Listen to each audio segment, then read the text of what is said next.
1973 সালের আইনের আওতায় গঠিত ট্রাইব্যুনাল ছিল এবং সেই ট্রাইব্যুনালের কন্টিনিউড প্রসেস। এটা মানবতা বিরোধী অপরাধের যে আইনটা, সেই আইনটা 1973 সালের 19 নম্বর আইন। সেই আইনের আওতায় এই ট্রাইব্যুনাল গঠিত হয়েছে।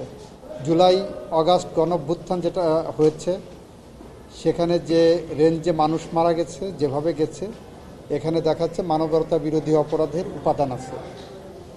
আইনের যে ডেফিনেশন আছে, সেই ডেফিনেশনের মধ্যে ক্রাইম এগেনস্ট হিউম্যানিটি আইসিসি স্ট্যাটিউটের আন্ডারে যে ডেফিনেশন, আমাদের 1973 সালের আইনেও সেই একই ডেফিনেশন আছে। সেই ডেফিনেশনের মধ্যে যারা পড়বে তাদের বিচার প্রক্রিয়া এখানে হবে। তার সিম্পল আর কি। এই সরকার তো বলেছেন, আমিও আশাবাদী আপনাদের মতো, সরকার বলেছেন যে এটা আন্তর্জাতিক মানদণ্ডে পরীক্ষিত একটি বিচার হবে। এখানে বিতর্কের কোনো জায়গা আমরা রাখতে চাই না বলেই আইনের সংশোধন করা হয়েছে।